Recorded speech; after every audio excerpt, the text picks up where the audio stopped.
আমাদের এনআরসির কোনো ম্যাটার নয়, এনআরসি কোনো ফ্যাক্টই নয়। আমাদের সিএটা সবচেয়ে বড় ফ্যাক্টর।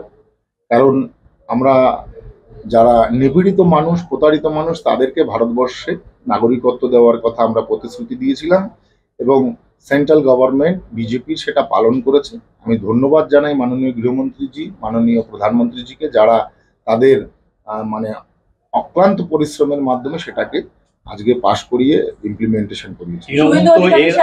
রাজ্যের মুখ্যমন্ত্রী মমতা বন্দ্যোপাধ্যায়, তার দ্বিচারিতা আমরা দেখতে পেরেছি। সে মতুয়া মানে অধ্যুষিত এলাকায় গিয়ে বলছে নিঃশর্ত নাগরিকত্ব হলে আমরা সমর্থন করব, আবার যেটা মতুয়া অধ্যুষিত এলাকা নয় সেখানে বলছে সিএ মানি না। আমরা দ্বিচারিতা দেখেছি। দেখুন, একটা কথা পরিষ্কার, 70 বছরে যেটা সমাধান হয়নি সেটা গত 5 বছরের সেন্ট্রালের বিজেপির গভর্নমেন্ট সেটাকে সমাধান করে দিয়েছে। আমি মনে করি এটা একটা গ্রেট ইনিশিয়েটিভ এবং ঐতিহাসিক একটা পদক্ষেপ।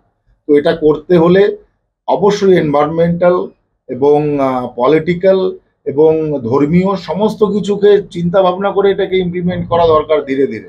এটা তো এই নয় যে তালি দিলাম আর তাস খেলার মতো জাদু হয়ে গেল। এটার জন্য সময় লাগবে, অবশ্যই হবে।